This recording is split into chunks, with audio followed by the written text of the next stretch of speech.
नमस्कार, मैं रवीश कुमार। मीडिया के बारे में आजकल आप सबकी, हमारी भी अपनी एक अलग अलग प्रकार की रेडीमेड राय होती है। कुछ राय ऐसी होती है जो परमानेंट होती है, कुछ राय ऐसी होती है जो रोज़ बदलती रहती है।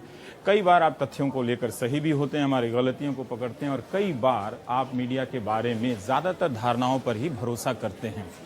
पर इतनी चर्चा होने के बावजूद पिछले 10 सालों में मीडिया की जिम्मेदारी, जवाबदेही को लेकर जितनी चर्चा हुई है, उसके बावजूद मीडिया के कंटेंट में क्या कोई फ़र्क आया? न्यूज़ चैनलों में कोई फ़र्क आया? हमें तो यही बताया जाता है कि सुबह सुबह आप उठकर किसी बाबा का प्रवचन सुनना चाहते हैं न्यूज़ चैनल पे, जो आपको ये बताता है कि लाल रुमाल लेकर जाएंगे तो आपका आज का दिन बॉस के साथ अच्छा रहेगा। ऐसे लाल रुमाल वाले बाबाओं से कह दिया जाए कि वो बॉस की बजाय वित्त मंत्री से मिला करें, पूरे देश की अर्थव्यवस्था अच्छी रहेगी। तो तमाम तरह की चीज़ें हैं। दोपहर का पूरा टेलीविज़न अगर आप देखेंगे तो सास बहू का पूरा कब्जा है, उस पर तरह तरह के सीरियल की चीज़ों का है। वो सारी बुराइयां जिनको लेकर आप और हम चर्चा करते हैं, वो न्यूज़ चैनलों पर वापस किसी न किसी रूप में आ जाती हैं। आजकल आप देखेंगे कि सेना के हथियारों को लेकर बड़े बड़े कार्यक्रम बनते रहते हैं, और एक किस्म का राष्ट्रवाद उन तोप से, बारूद के गोलों से, हथियारों से बनाने का प्रयास किया जाता है। इन सब के बीच हम यहाँ क्यों आए हैं? और ये वो जगह है, इंडियन एक्सप्रेस का दफ्तर है, अंग्रेजी का अखबार है, आप जानते ही हैं। रामनाथ गोयनका ने इसकी स्थापना की थी। इस अखबार के दफ्तर में आने का हमारा एक ख़ास मकसद है। पनामा पेपर्स के बारे में आपने सुना होगा। जब पनामा शहर की एक लॉ कंपनी है फोंसेका, उसके कुछ दस्तावेज पत्रकारों को हाथ लगते हैं और पूरी दुनिया के पत्रकार मिलकर उसकी तफ्तीश करते हैं। तफ्तीश ही नहीं करते हैं, पैदल चलकर जाते हैं उन ठिकानों पर, उन लोगों से मिलते हैं, उनका वर्जन लेते हैं, फिर उन खबरों की छपाई होती है।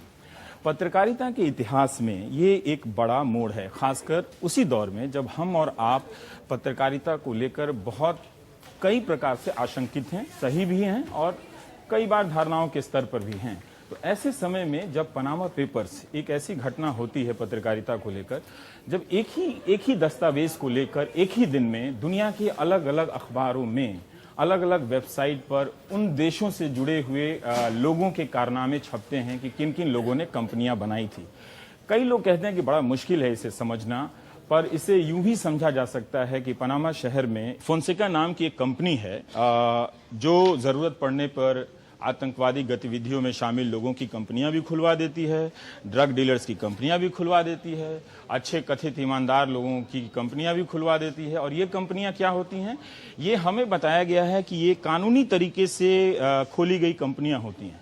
अब लीजिए, अभी तक आप ये सुनते रहे कि कागजी कंपनियां फर्जी होती हैं। अब पहली बार हमें यह बताया जा रहा है कि कानूनी तरीके से आप कागजी कंपनियां खोल सकते हैं, उनमें पैसा लगा सकते हैं, उन कंपनियों को खरीद सकते हैं, बेच सकते हैं।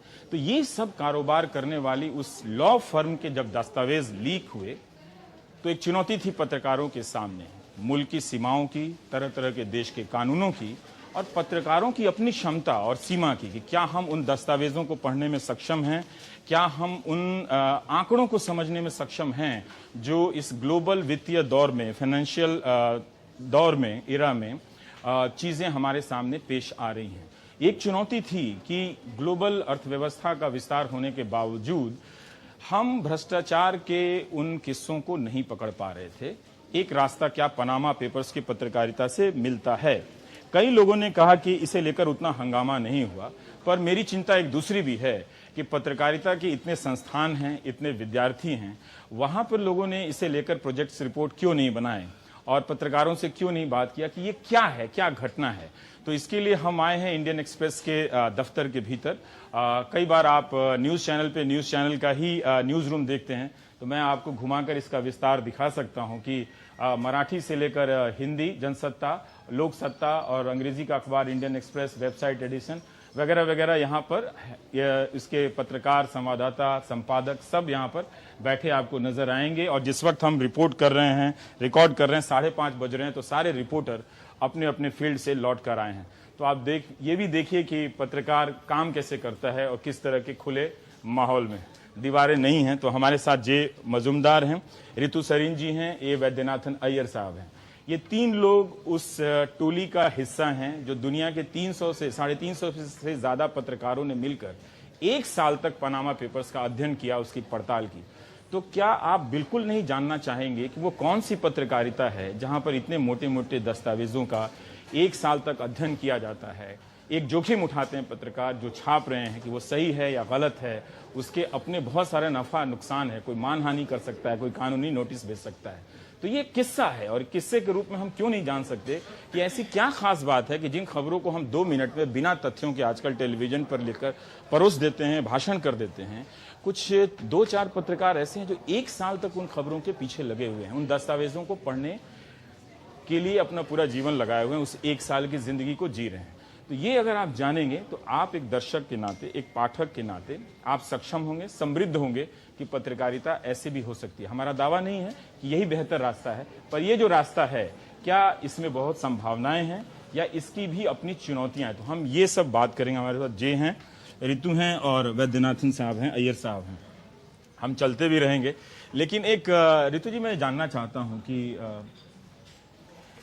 इस इलाके में सिर्फ इंडियन एक्सप्रेस को ही चुना गया इस काम के लिए, या पाकिस्तान, बांग्लादेश, म्यांमार, श्रीलंका, इन सब मुल्कों के अखबार भी थे? नहीं, इनके भी थे। हाँ। और ये हमारा ICIJ के साथ तीसरा इन्वेस्टिगेशन है। पहला भी मैंने किया, दूसरा भी किया और तीसरा भी किया।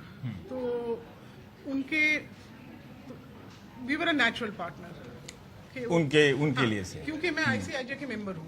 अच्छा, ये जो international consortium of investigative journalist है, ये क्या है? मतलब हम तो ऐसे ही कई पत्रकारों से मिलते हैं जिनको खोजी पत्रकारिता करने में डर लगता है, संस्थानों को भी डर लगता है, लेकिन इतने सारे पत्रकार मिलकर जब ये काम करते हैं तो क्या वाकई कुछ बदलता है? ये ऑर्गेनाइजेशन भी बदल रही है और उसका एम यही है कि क्रॉस बॉर्डर इन्वेस्टिगेशन करें, a lot of it online. तो पहला भी हमने इन्वेस्टिगेशन इनके साथ किया जो BVI का था, फिर दूसरा किया जो HSBC का था, और ये तीसरा है। और इन दोनों में गैप सिर्फ 4 महीने का था। तो उसकी भी थकावट उठी नहीं जब ये हमें ये काम आपने शुरू कर दिया। जब आप क्रॉस बॉर्डर इन्वेस्टिगेशन कहती हैं तो उसका मतलब क्या है? मतलब ये है कि कोई स्टोरी होए जो 3, 4, 5, 2 देशों में जिसकी रिपोर्टिंग हुई। तो इस छानबीन के दौरान जो क्या आप लोग दूसरे देशों में भी गए या सिर्फ भारत में या दिल्ली में ही रहकर आपने इसकी पड़ताल की? नहीं, कहीं जाना नहीं पड़ा क्योंकि इसका जो प्लानिंग था, इसमें जो डॉक्यूमेंट्स हमने चेक किए, उसमें छानबीन किए, ये सारे ऑनलाइन एक प्लेटफॉर्म क्रिएट किया गया था। तो इसलिए फिजिकली कहीं जाके कोई दस्तावेज छानबीन करना संभव भी नहीं थे, इतने सारे डॉक्यूमेंट्स थे। तो हमने इंडिया में रह के किए हैं, पर ऑनलाइन जैसे आप पूछ रहे थे कि ये सारे देश का क्या रोल है, मतलब इस पे एक तो है कि सब जगह एक साथ छापते हैं और इसके जो लिंक्स है ये एक देश में नहीं बल्कि काफ़ी सारे देश में होते हैं, तो उस हिसाब से ये इंटरनेशनल है। पर हमें दिल्ली बैठ के करना पड़ा और हमने इंडियन डॉक्यूमेंट्स, इंडियन लिंक्स पे जोर दिया। रवीश, इनकी एक कंडीशन थी और एक फॉर्मल एग्रीमेंट भी हमने इनके साथ साइन करी ICIJ के साथ, जिसमें लिखा था कि आप एम्बार्गो को मेंटेन करेंगे, आप अच्छा काम करेंगे और आप क्रेडिट देंगे ICIJ को। ये सब और कहीं पलट जाएं तो इसका भी डर होगा। ये सब था। और जब उनसे बातचीत हुई एग्रीमेंट साइन करने से पहले, तो वो बहुत एम्फसाइज कर रहे थे कि आपको इंटरैक्टिव रहना है। तो इन्होंने एक फोरम बनाया था वेब पे, जिसमें सब सीक्रेट कोड्स और पासवर्ड थे कि आप एक दूसरे को बताते रहेंगे। अगर पाकिस्तान में कोई इंडिया की लीड मिली तो वो हमें बताएंगे, हमें कोई लंदन की लीड मिले हम उसमें डाल देंगे एकदम। तो भी मतलब एक अलग अलग हमको साइलोज में काम नहीं करना, एक दूसरे से इंफॉर्मेशन शेयर करना। ये बिल्कुल नया एक्सपीरियंस है। अभी तक हमारे दर्शक क्या देखते हैं कि अगर प्रधानमंत्री जा रहे हैं, अगर साधारण सा उदाहरण लिया जाए तो जैसे विदेश जा रहे हैं तो यहाँ से इस चैनल का, इस अखबार का संवाददाता वहाँ जाता है, लेकिन कई पत्रकार मिलके, कई मुल्कों के पत्रकार मिलके एक खबर को चेस कर रहे हैं। ये अनुभव पाठकों का भी नहीं रहा होगा, मेरे ख्याल से ये अनुभव दर्शकों का भी नहीं रहा होगा। किसी खास घटना में होता है कि कभी कोई दुर्घटना हो गई तो चीन का कोई संवाददाता या उसका फुटेज हम लोग ले लेते हैं, लेकिन स्किल, कौशल जो पत्रकारिता का है उसमें एक्सचेंज इस तरह से कभी नहीं हुआ होगा। नहीं, मुझे नहीं लगता पहले ऐसे हुआ है। और दूसरा बात इसमें है कि इसमें इतने बड़ा काम था तो उसमें और इतने समय लेके हुआ है, तो जैसे काम होते रहा था तो उसमें कभी इंग्लैंड से कभी जर्मनी से किसी मेंबर ने कुछ इनोवेट किया कि कैसे सर्च किया जाए, so that innovation was shared. जैसे ऋतु बता रही थी कि उसमें एक हब था जहाँ पे हमने अपना इनोवेशन हमारे जो हमने सीखा एक दूसरे से शेयर किया। सो ये काम धीरे धीरे आसान होते गया तो नहीं कहेंगे, कम मुश्किल होते गया। मुश्किल होता है, कम मुश्किल होता है। पर हाँ, आप कुछ कह रहे थे। एक साधारण सा एग्जांपल है, जैसे मानिए इतने सारे उद्योगपति हैं इस लिस्ट में, हाँ। तो उसमें एक छोटा सा चीज ये लोग आपस में हम लोग जो बहुत अच्छे से काम कर पाए कि फोर्ब्स की लिस्ट में कौन उद्योगपति हैं और ये लिस्ट में पाए जाते हैं, तो इस पे एक अलग से एक फोरम का टॉपिक बन गया। तो ऐसे फोरम में बतेरे टॉपिक बने जिसपे हम हमारे इनपुट्स, जैसे हम सर्च कर रहे हैं, जैसे मानो कोई बहुत बड़ा उद्योगपति जो फोर्ब्स के लिस्ट में था, जैसे जिन्होंने एक ऑफशोर एंटिटी बनाई, और वो मानिए डीएलएफ के केपी सिंह ही थे जिन्होंने ऑफशोर एंटिटी बनाई, तो वो एक ज़माने में 2008, 9, 10 में वो फोर्ब्स के लिस्ट में आते थे।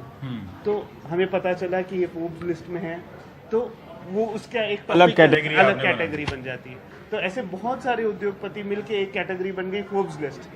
कई बार ऐसे दर्शक हमारे पूछते हैं कि कॉरपोरेट है, बड़ी कंपनियों के खिलाफ आप लोग कुछ करते नहीं हैं, जो शिकायतें होती हैं। बहुत हद तक बात उनकी सही भी होती है, दर्शकों की या पाठकों की, और लेकिन जानकारी के स्तर पे भी पत्रकार के पास बहुत कुछ मिल नहीं पाता है उनके खिलाफ, मतलब इतने दरवाजे बंद होते हैं जी।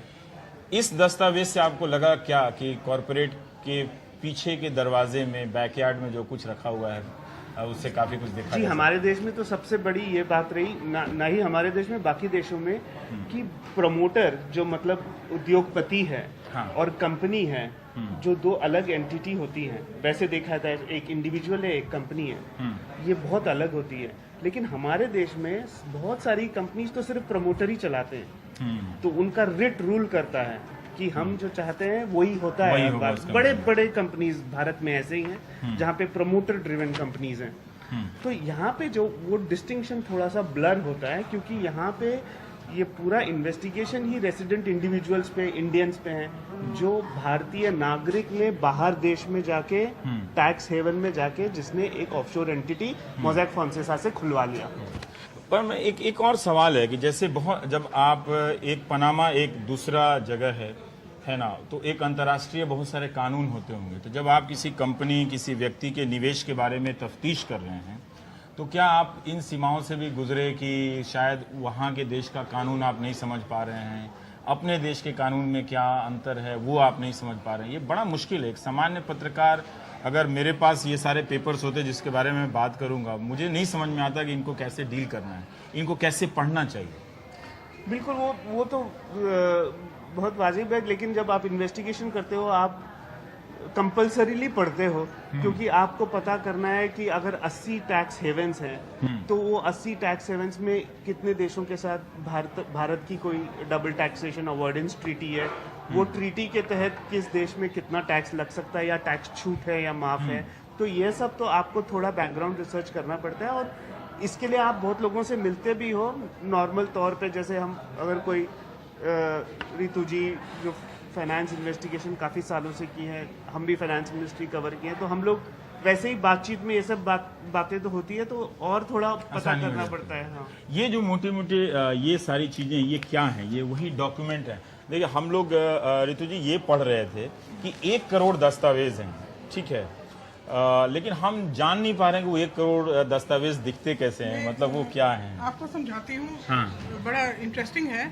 ये जो डॉक्यूमेंट्स हैं, हाँ। इसकी जो पहली लीड थी, आईसीआईजे ने एक कॉन्फ्रेंस अरेंज करी थी, हाँ। म्यूनिक में।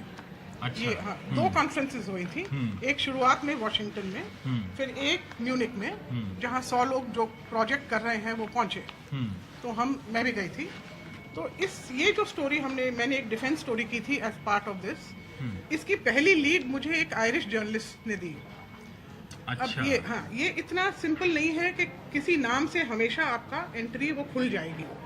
तो ये क्योंकि ये कंपनी डबलिन में थी, तो इसकी पहली लीड हो सकता है मुझे मिल जाती 2 महीने के बाद या 3 महीने के बाद, लेकिन वो आयरिश पत्रकार ने आपको उसकी लीड। म्यूनिक कॉन्फ्रेंस में मुझे एक पत्रकार ने फाउंड ऑफ किया कि ये देखिए इसमें इंडिया एंगल है। फिर मैंने अपना काम शुरू किया। जो एजेंट निकले वो उनकी मौत हो गई थी, उनके बेटे से संपर्क किया, ये सब चीज़ें। मगर मैं एक चीज़ कहना चाहूँगी कि इस इन्वेस्टिगेशन का मैसेज क्या है, क्योंकि जैसे मैंने आपको बोला ये हमारी तीसरी है कि पहली दफ़ा भी BVI की इन्वेस्टिगेशन थी, इंडियन एक्सप्रेस और ICIJ की। उसमें कितने प्रोमिनेंट इंडियंस, कितने इंडस्ट्रियलिस्ट, कितने सेलिब्रिटीज, और वो एक ही कंपनी ने रजिस्टर की थी, उसका नाम था पोर्टिलिकस ट्रस्ट नेट। ये पहला था हमारा 2013 में। दूसरा था हमारा HSBC का। अब HSBC तो एक ही बैंक अकाउंट है एक शहर में, जेनीवा में एक बैंक अकाउंट एक बैंक का, उसमें कितने इंडियंस निकले। अब ये तीसरी दफ़ा देखिए आप, ये मोसैक फोनसेका एक लॉ कंपनी है जिसने अलग अलग जगह ऑफशोर एंटिटीज इनकॉर्पोरेट करी हैं, यहाँ कितने इंडियन निकले। तो ये आपको एक आइडिया देता है कि कितना पैसा बाहर है। और ये जो दस्तावेज है ये एक कंपनी से संबंधित इससे है, भी ज्यादा है, इससे भी ज्यादा है, इससे भी ज्यादा है। तो इन दस्तावेजों को आपको पढ़ने में, समझने में और खबर लिखने तक पहुंचने में, मतलब जरूर आपने इतनी मोटी तो खबर नहीं लिखी, उस तक पहुंचने में कि जो आप लिख रही हैं वो ठीक ठीक लिख रही हैं, वो कितना दिन लग गया होगा उसमें? और इनको बार बार पढ़ना पड़ा, बार बार। और ये अंदाजन कितना दिन लग गया होगा? 10 दिन, हफ्ता, 15 दिन, महीना? किसी भी एक स्टोरी में जो हमने करी है, हम तीनों ने मिलके कोई 25-30 स्टोरीज हमने रेडी रखी। मुझे तो एक हफ्ते से कम किसी में नहीं लगा। और ये इस स्टोरी के सिर्फ मतलब कि ये पूरे नहीं हैं, और ये सिर्फ अग्रीमेंट्स हैं, डॉक्यूमेंट्स अलग हैं। ये सिर्फ इस अग्रीमेंट्स स्टोरी की कॉपीज हैं एक जो स्टोरी आप के हमें लिए। दिखा रही जी हैं। हाँ। जी, आप दिखा सकते हैं अपने लैपटॉप पे कि किस तरह से आप सब पत्रकार, सैकड़ों पत्रकार मिलकर काम कर रहे थे। अभी आपने शुरू में कहा कि आप लोगों ने एक प्लेटफॉर्म बनाया था, तो अगर आपकी जो शर्तें हैं उसका उल्लंघन ना होता हो कि आप ये चीज़ दिखा नहीं सकते कैमरे पे, तो हमें ज़रूर बताइए कि वो प्लेटफॉर्म क्या है, कैसे सैकड़ों पत्रकार एक छत के नीचे आकर बात कर रहे हैं। मैं आपको ये दिखा सकता हूँ, जैसे वहाँ से मुझे किसी एक क्लाइंट का या एक नाम, जैसे यहाँ लिखा हुआ है अदानी, यहाँ पे हमें ये फाइल्स मिले, उसमें ईमेल्स है, उसमें टिफ है, PDF है। तो इसमें ऐसे देखिए, अगर मैं ये एक ईमेल है, इसको अगर हमने खोला तो इसके अंदर अटैचमेंट है। इसको अगर हमने खोला तो आपको मिल रहा है एक डॉक्यूमेंट। अब इस डॉक्यूमेंट से तो कुछ पता नहीं चलता कि क्या है, वो कोई रसीद जैसी चीज़ है या कोई पर्ची जैसी चीज़ है। तो इसको फिर वेरीफाई करने के लिए कहाँ गए आप? मतलब आप लोग खुद ही अपने आप में सक्षम हैं या IC जो कंसोर्टियम है उसने उपलब्ध कराया कि इस डॉक्यूमेंट को कैसे पढ़ा जाना चाहिए? नहीं, वहाँ पे हमारा 1-2 बार ट्रेनिंग हुए थे सॉफ्टवेयर्स के। अच्छा। कि ढूंढते कैसे है। पर उसके बाद जब हमें इंडियन लिंक्स मिले हैं तो उसको वेरीफाई करना, उसकी पुष्टि करना, और एड्रेस से, पासपोर्ट से या कुछ और तरीके से वो रास्ता हमें निकलना पड़ा, और टाइम उसी में लगे। जैसे कुछ डॉक्यूमेंट्स हैं जिसमें आप देख सकते हैं, यहाँ पे you will find a signature, for example this. अच्छा, ये जो प्रोमोटर्स हैं उनके सिग्नेचर्स हैं जिन्होंने कंपनियां बनाई हैं। हाँ, नाम, अच्छा, उनका शेयर होल्डिंग, ये सारी चीज़ें हैं।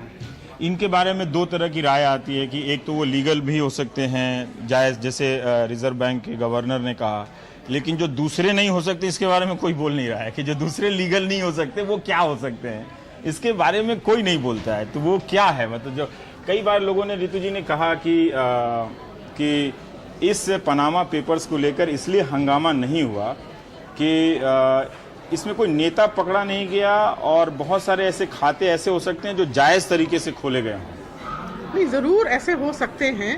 और हमारी जानकारी है कि ऐसे भी हैं। मगर हमारी जानकारी भी है कि ऐसे भी हैं जो बिल्कुल इलीगल हैं और जिनकी बिल्कुल ना RBI को ना टैक्स अथॉरिटीज़ को इंफॉर्मेशन दी गई है। तो हमारे लिए तो पनामा पेपर्स अब एक बीट हो गया है, क्योंकि हम कोशिश करेंगे कि ये स्टोरी हम ही फॉलो करें और बेस्ट फॉलो करें। और जो भी गवर्नमेंट का एक्शन है, जैसे काफ़ी स्टेजेस में क्वेश्चनर जाएगा, फिर नोटिस जाएगा, फिर कुछ केसेस में प्रोसिक्यूशन होएगा, वो सब हम करते रहेंगे। क्योंकि अदालतों ने भी मांगा है, सुप्रीम कोर्ट ने भी मांगा है, तो आपको एक चक्कर वहाँ भी आप लोगों को लगाना पड़ेगा। मतलब वो अभी शायद चीज़ें ख़त्म नहीं हुई। मैं एक चीज़ जानना चाहता हूँ, ये जो कंपनियों की बात हो रही है, जैसे कागजी कंपनी, हम लोग तो कागजी कंपनी का यही समझते हैं कि जो है नहीं उसको फर्जी तरीके से बनाया गया है। ये जो लीगल कागजी कंपनी है वो क्या है, मतलब इनकी खरीद बिक्री कैसी होती है? क्या ये 5 मिनट के अंदर बन जाती हैं या बहुत पुरानी बनी होती हैं? इसकी कहानियाँ क्या हैं? ये विषय बेदी ने बड़ी जी बारीकी से देखा है। हाँ हाँ देखिए ये जो कागजी कंपनी है ये तो हम पहले भी बात किए थे कि ये तो एक कारखाना है, इनका कंपनियों का कारखाना बनाती है मोज़ेक फोंसेसा।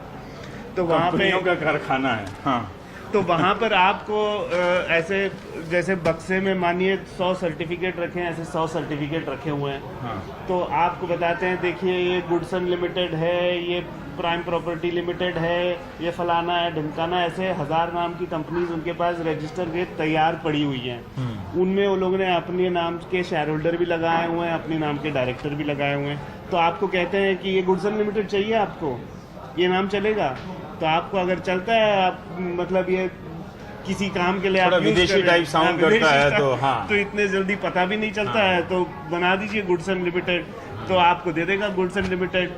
और ये वो सारी कंपनियां दाम से बिकती हैं। दाम से बिकती है। यही कंपनी अगर मोज़ेक फोंसेसा ने मानो 2005 में रजिस्टर की है अपने तरफ से, हाँ तो बोलेगा अच्छा आपको 10 साल पुरानी कंपनी चाहिए तो आपको इसमें दाम लगेगा $20,000। अगर वो बोलेगा कि नहीं ये हमने कल रजिस्टर किया, ये चाहिए तो ये ले लीजिए $500 में। तो ऐसे कंपनियों का दाम उसके विंटेज के हिसाब से भी होता है। जैसे जैसे वाइन का दाम विंटेज के हिसाब से होता है, वैसे कंपनियों का दाम भी यहाँ विंटेज के हिसाब से होता है। और ये कंपनी में ज़रा खोलने के लिए ज़्यादा टाइम नहीं लगता है, आपको 4 या 5 डॉक्यूमेंट्स देने होते हैं और 2 दिन में खुल जाती है कंपनी।